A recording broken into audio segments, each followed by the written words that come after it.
Hola, hoy todo es hot. Desde videoclips del género urbano, vídeos inocentes de TikTok, hasta nuestra filosofía como mujeres y hombres con derecho a hacer lo que nos dé la gana con nuestro cuerpo. Estos son el foco, una incipiente mercantilización de la que somos orgullosamente partícipes, porque la sexualidad vende y atrae, pero ¿a qué público y a qué coste? Porque vivimos en la era más hipersexualizada de la historia. ¿Habrá consecuencias? He estado estudiando e investigando para traeros respuestas. Os estaba esperando. Bienvenidos un día más al Doctor Underground.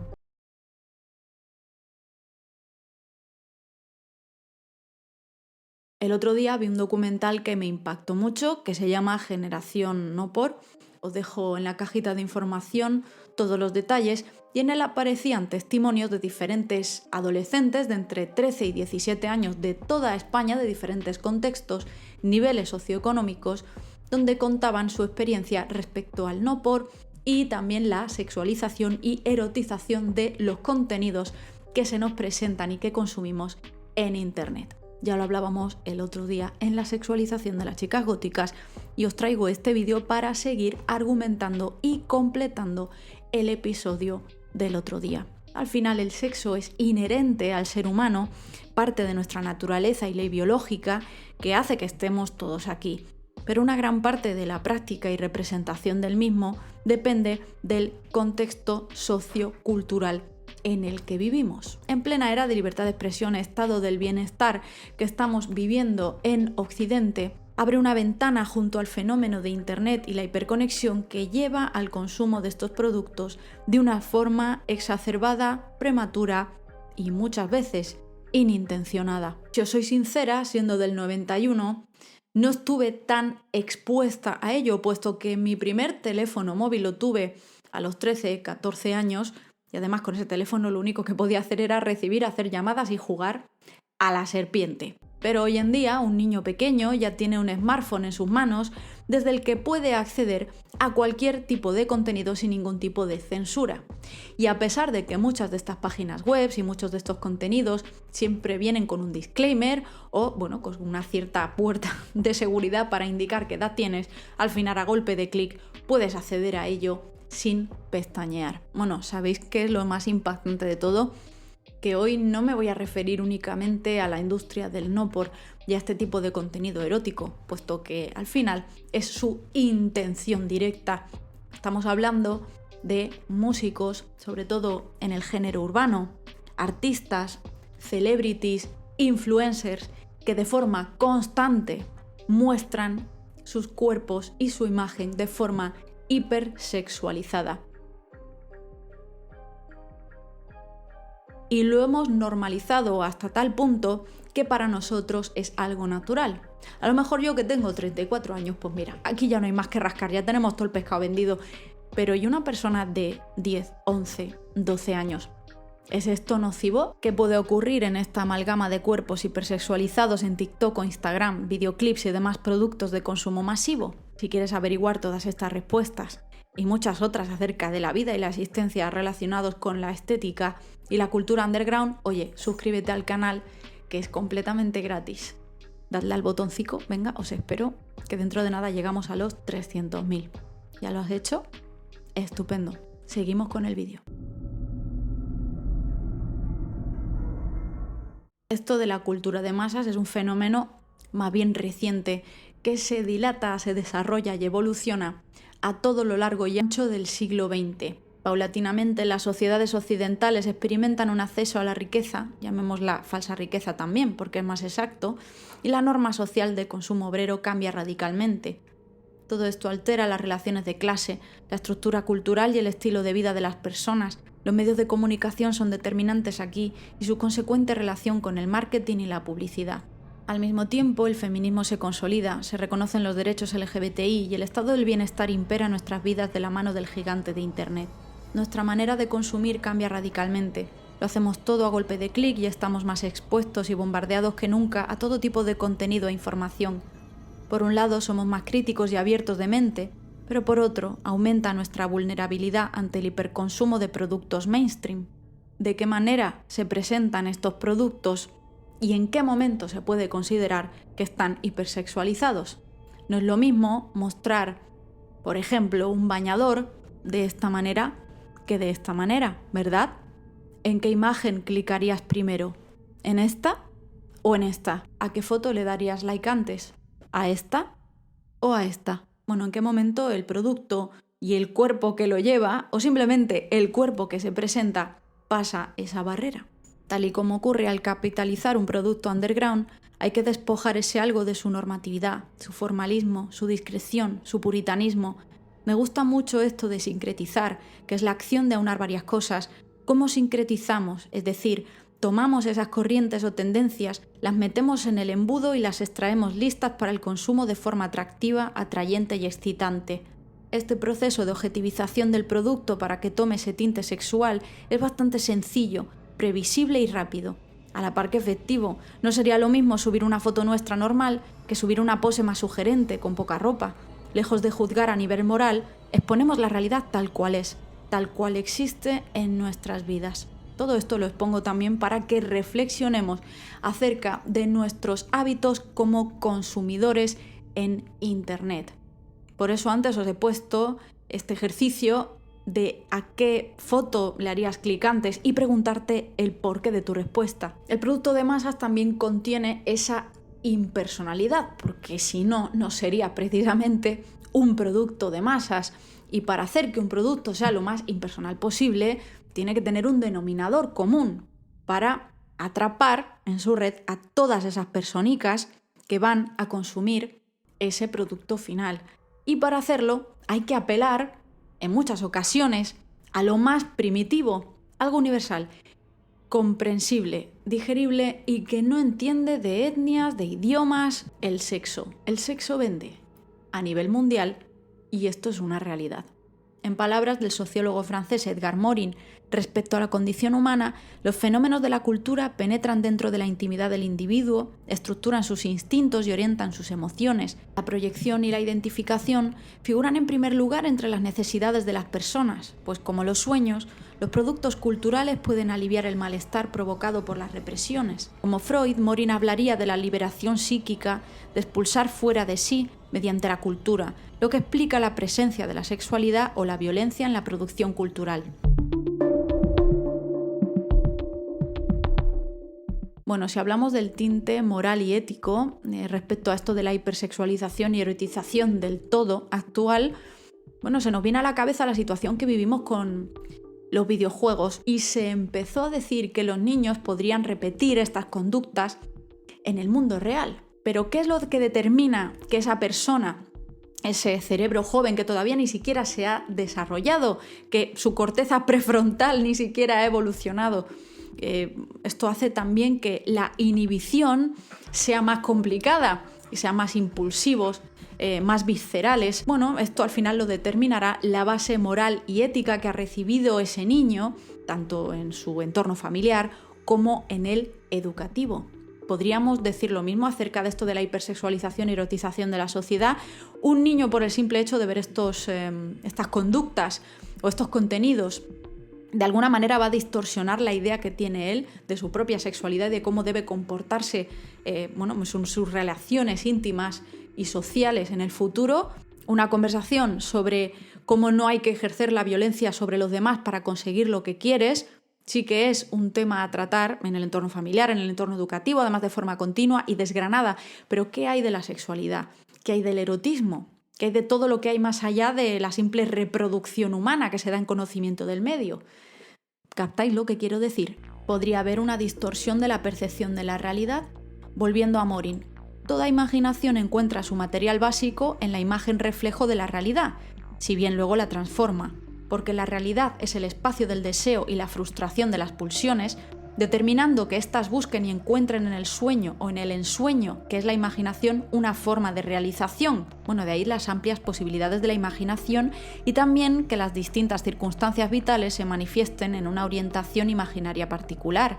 Necesidades afectivas y necesidades racionales se unen arquitectónicamente para construir complejos de ficción. Esas necesidades están diversamente determinadas según las épocas de la vida, de la sociedad, de las clases sociales. Y por último, los patrones de la imaginación pueden asimilarse como modelos de conducta capaces de transformar la realidad. Entonces, sabiendo todo esto, ¿por qué ese afán por hipersexualizarlo todo?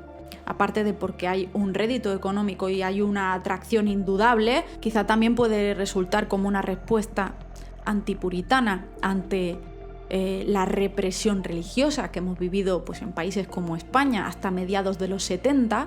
Bueno, al final es algo que nos llega muy hondo, el hecho de que nos priven de nuestros deseos y nuestras pulsiones más puras, ¿no? Más internas, más profundas. Incluso más allá de la pulsión biológica de buscar el placer, verlo y alabarlo, lo tomamos como un acto de rebeldía, al mismo tiempo que de forma inconsciente alimentamos a la bestia. Lo que nos han inculcado es que esto de la sexualidad, de lo erótico, es un tabú, es un fruto prohibido, y cuanto más nos lo esconden, más queremos saber de él.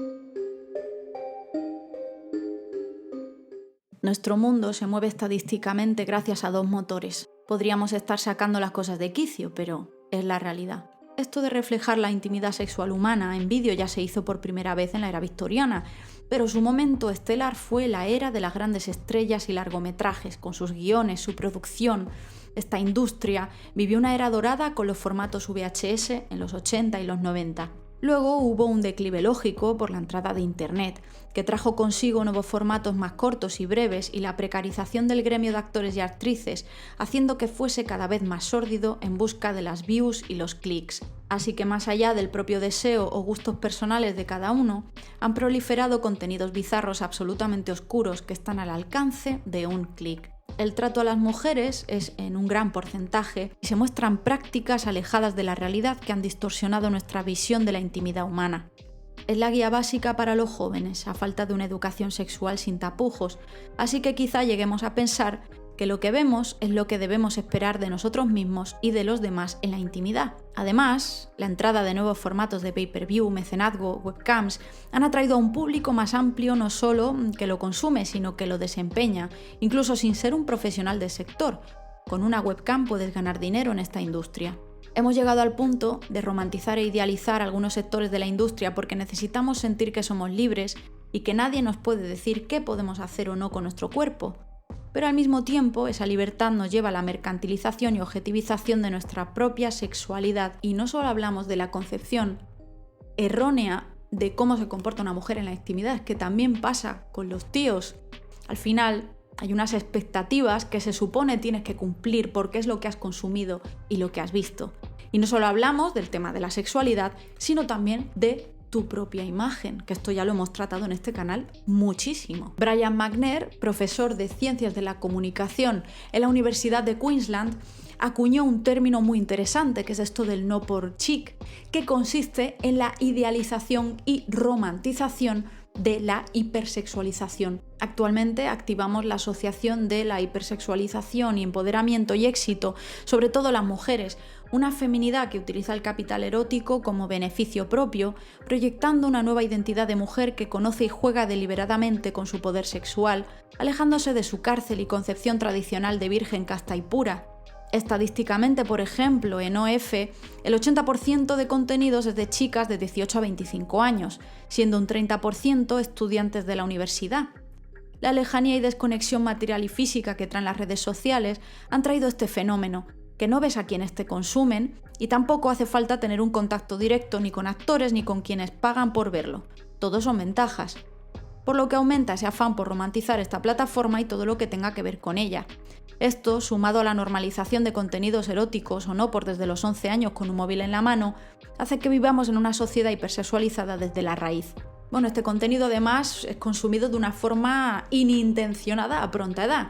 Con 8 o 9 años, si tienes acceso a un teléfono, te puede salir cualquier anuncio, sin necesidad de que tú te hayas metido a propósito en esa página web. Incluso puedes tomar stickers con stills o GIFs de esos vídeos de contenido explícito y utilizarlo en grupos de WhatsApp. Es una realidad que hoy en día grupos de WhatsApp de clase o de chavales y chavalas muy jóvenes, bueno, pues ven imágenes bastante fuertes en forma de estos stickers. En este punto del vídeo me gustaría que os tomarais un segundo para reflexionar acerca de esta pregunta. Como mujeres y hombres libres, ¿podemos hacer lo que nos dé la gana, incluso aunque inconscientemente estemos alimentando a esta bestia invisible? Un estudio llevado a cabo en 2021 en más de 10.000 adolescentes europeos de 14 a 17 años extrajo que casi el 80% son chicos los que consumen no-por. Por tanto, la percepción del rol de la mujer en la ficción no-por y erótica que tienen estos chavales desde esta etapa vital está sesgada por lo que han consumido y visto. En este documental que os he nombrado al principio tenéis chicos y chicas que os cuentan sus experiencias. Si os soy sincera, la referencia que tenía yo cuando era adolescente, habiendo nacido en el 91, en películas y en la industria de la ficción en general, ya os digo, no existían los smartphones y lo que consumíamos venía directamente por revistas o por la televisión, el cine. Bueno, eran películas, eran series de romanticismo adolescente, de este concepto del amor platónico. Este es un fenómeno también que Minale ha analizado en su canal. Es el fin del romanticismo.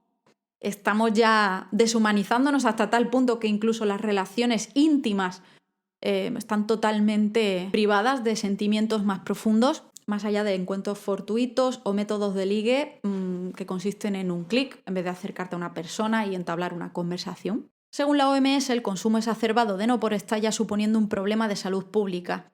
Esto está asociado también a los comportamientos negativos en la intimidad de estos adolescentes y otros asuntos también que no exponemos por temas de censura en YouTube, pero en la bibliografía podéis extender todo lo que queráis.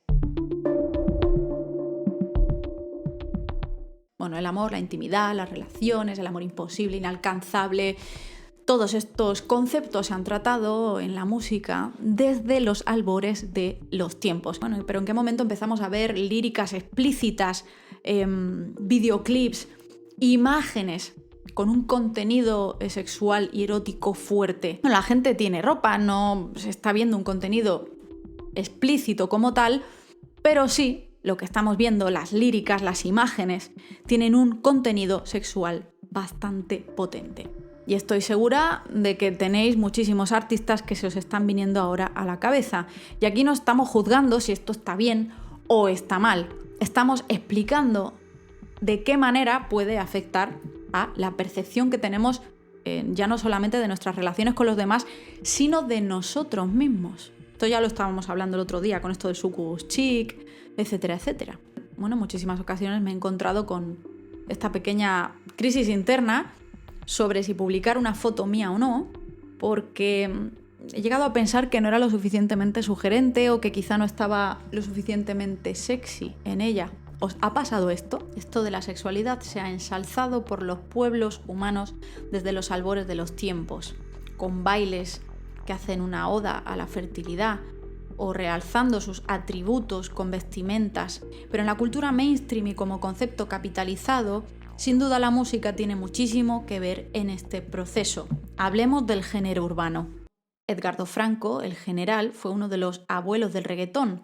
El pounder, que es ese patrón rítmico característico, es uno de los cimientos a nivel compositivo del reggaetón que todos conocemos muy bien, que hunde sus raíces nada más y nada menos que en África, amigos. Así lo dice el Chombo. Panamá, Puerto Rico y República Dominicana son la cuna de este género, lugares cálidos que han supuesto de forma determinante la razón por la que están tan cargados de sensualidad y erotismo. Muchas líricas primigenias se centraban en la vida en el barrio, el maleanteo, pero amigos, en 2001 aún esa palabra ni la conocíamos. ¿No os parece increíble? Pues como lo oís, ese son y esa rumba conforman el género que rige uno de los pilares de la música mainstream mundial. La música latina es riquísima y apasionante, pero para cualquiera, incluso si no escucha música, sería el género que se le vendría a la cabeza si le decimos que nos diga un estilo musical del sur de América. La primera canción de reggaetón que se pegó en España, en 2001, antes no habíamos escuchado reggaetón de ningún tipo, amigos y amigas, a nivel mainstream. Papi Chulo. Bueno, ¿a alguien le suena Papi Chulo de Lorna? Además, un tema producido por el Chombo. Bueno, este tema es explícito a más no poder y lógicamente caló en España de forma profunda. Luego ya vendrían otros muchísimos artistas como Daddy Yankee, Don Omar, etcétera, etcétera, y sus grandes éxitos. Por cierto, tenéis una playlist de reggaetón de la vieja escuela que os dejo por aquí para los curiosos y para que analicéis las letras. Joder, Maritera, ¿ahora qué? ¿La culpa es de reggaetón? No, amigos y amigas, desde mediados de los 70 en España la televisión estaba absolutamente hipersexualizada y si no, miraos el documental este de Yo fui mujer florero, que es muy interesante. Pero sí que yo creo que es una de las razones, uno de esos factores mainstream que ha favorecido a que normalicemos esta hipersexualización. Y no hablo solo del reggaetón, hablo del género urbano en general, que es lo que más escuchan los jóvenes hoy en día. El género urbano metemos a todos estos tipos de música, amigos y amigas. Daddy Yankee, uno de los padres del reggaetón mainstream, dijo que las líricas no necesariamente hablan de algo que se debe hacer. Es una performance y se refiere a cómo se bailan estos géneros, pegados y de forma bastante gráfica. Otro factor es, como siempre, TikTok, Reels, Shorts en general, formatos de vídeo muy breve, muy entretenidos y digeribles. La base de estos vídeos fue y aún es la música. Breves segundos de un estribillo donde niños y niñas hacen una coreografía. Si pensamos en las estrellas de TikTok mundiales, muchas son chicas que comenzaron su camino menores de edad haciendo bailes sugerentes al ritmo de temas urbanos bastante explícitos. Este es otro elemento más que se suma a este concepto de que para conseguir éxito social debemos trabajar en nuestra imagen. Si lo que vemos es que hay que sexualizarse, pues nos pondremos a ello para lograr estar en ese estatus. Todo ha evolucionado hasta un punto en el que escuchamos depílate y no nos escandalizamos ni un poco. Alabamos conductas y prácticas hipersexualizadas en videoclips de artistas urbanas y sentimos que incluso nos empodera. En palabras de Amaria Gordovil, profesora de psicología en la Universidad Oberta de Cataluña, la sexualización consiste entonces en un enfoque instrumental de la persona mediante la percepción de la misma como objeto sexual al margen de su dignidad y sus aspectos personales.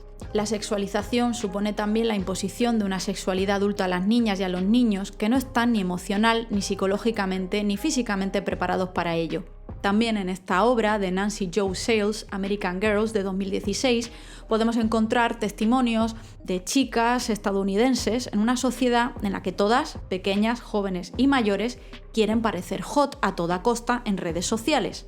Y como broche final, parafraseando a la profesora de Sociología de la Universidad de La Coruña, Rosa Cobo, el contexto en el que se produce esta hipersexualización es un mercado libre y sin límites que ha entendido que los cuerpos de las mujeres son una mercancía de la que se extraen plusvalías necesarias para la reproducción social de los patriarcados y el capitalismo neoliberal. Se ha rediseñado el ideal de feminidad, incorporando elementos explícitos de sexualidad. Bajo el paradigma de la libertad sexual, lo que se produce en ocasiones es una ampliación del marco de derechos masculino. Bueno, tanto si estás de acuerdo como si estás radicalmente en desacuerdo. Si opinas desde el respeto, ahí estaré leyendo con ansia, porque en el vídeo de la sexualización de las chicas góticas, tela marinera, lo que tiene uno que leer, ¿eh? Muchas gracias por ver mi contenido, os envío un beso muy fuerte y nos vemos muy pronto en el próximo. Adiós.